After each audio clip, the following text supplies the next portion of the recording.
white rhinos, and then I'll have you out of here.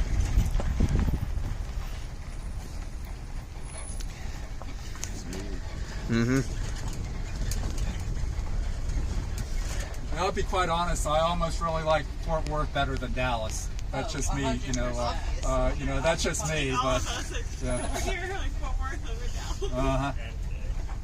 But so many people from the area, like my wife gets all bent out of shape because the Cowboys, they always say Dallas, and she's like, it's Arlington, Texas, it's Arlington, Texas. I'm like, oh my God, you know, I'm telling her, I'm like, but it seems like a lot of people, they think of Dallas and they don't even realize that Fort Worth is right there. Yeah. Which maybe is a good thing. Yeah, I don't know.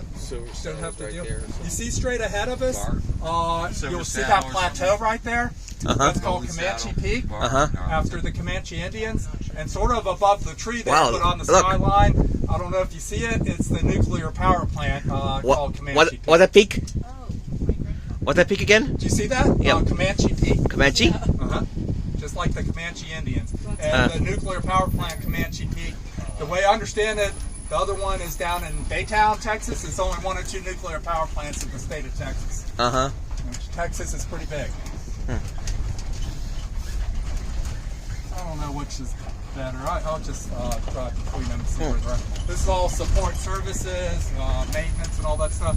I see a lot of the white rhinos down in the far right-hand side in the shade here. Yeah. But they have the one male right here too on the left.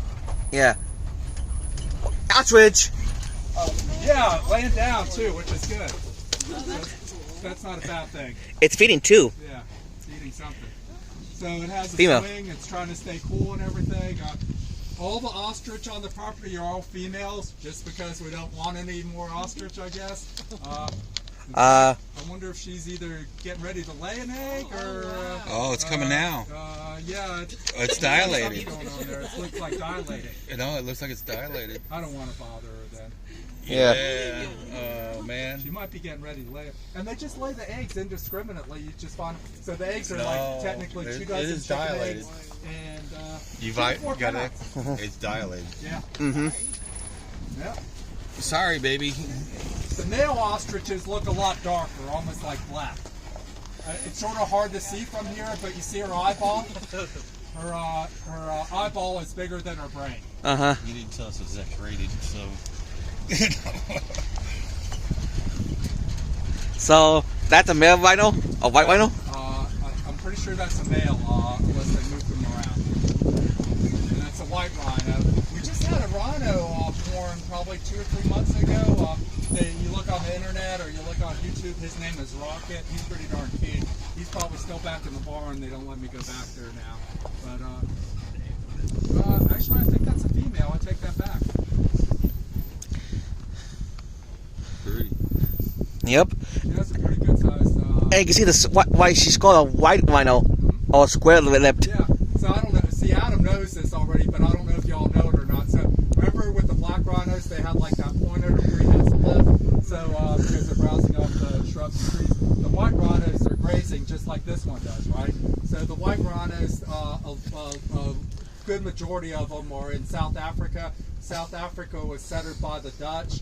The Afrikaans word, which is similar to Dutch, for their wide lip there, was weit, and it got translated from weit, meaning wide, to white in English. So that's sort of how they got the name. They also think, like with black and white rhinos, they'll all like wallow in the, mud and everything. So it might have looked like black or dark if it's like recently wallowed or based on the color of the soil and everything. You might even... Yeah, and they do that for like, what I want to say, for insect repellent or sunscreen or to cool themselves off and everything. So that's pretty much it. This would be a southern white rhino, not the northern white. Remember, there's only, what, 2 northern whites or maybe 1 northern white period. So, yeah, they're definitely southern. Yeah, pretty sure. So they'll all do like little dung piles. That's a bad representation of it. But look in the pasture here where the majority of the rhinos are. You see through the pasture, it's just like certain piles. Like I could count maybe 5 of them here. That's a lot of dung. So there's a reason for that, though. I don't know if y'all Territory? heard this or not. Territory? Do you know why they do that? Territorial? Yeah, so really poor sense of eyesight, really, but a keen sense of smell. So they go in the same place where they go through their territory, and based on scent, they could communicate with each other who traverses through that area. Where they made Jurassic Park. Remember, That's sort of interesting. like, you know? like the Triceratops scene of Jurassic Park. Yeah, exactly. And see, I was naive. I'm like, man, animal care staff, they have a lot of time on their hands. They're going through the pasture and scooping it all up in the piles to sell it up over at the Overlook as zoo do or something. Wildebeest! Like, And here's like the, more wildebeest up here on the left, and then there's a lot more right on the road right here. I'll go really slow down towards the road. So Adam's already going to know this, but do you know what the group of rhino is called technically? a herd? Nope. Oh, you don't know this You one? know it? Oh, man. Anyone? I think it's pretty cool. They're called a crash. A crash? Yep, a crash rhino. So did I actually teach you something, Adam? Well, more herds. They're called a crash. Yeah. Well, You learned something new? Yeah, I suppose. Yeah, I suppose. He's supposed. See, he's not even going to admit to that. He'll be saying it. He'll be saying it all the time now. Joe, I forgot to tell you that. I'm really late on that. Do y'all know what a group of giraffe are called? Guessing not a herd. Posse? It makes sort of sense. They're called a tower.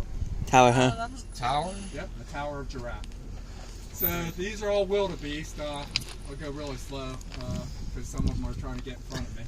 So to me, they almost look like they're put together by a committee, like their eyes and their nostrils. Like it just looks like it just doesn't look natural. But there's sort of a reason for it. They do those migrations based on the rainy season. They secrete a musk out of the back hooves, and that's how they're able to follow each other. So I think that's why their nostrils are sort of down there like that. Also with their eyes, if they're grazing, they could keep a sort of perspective for predators and stuff. Y'all know another name for wildebeest? Another name for wildebeest. What is it? Cow? Anyone know? I heard it's Spanish, but it's called gnu, G-N-U. Nude? Yeah, who knew? Who knew? Yeah. Here's another White rhino. rhino here, and then a bunch of them where I think if I were a rhino right now, In the we're shade. all in the shade. And that's a lot of guests ask what that red thing is. It's just a brush out of a car wash. Mm-hmm. You know what?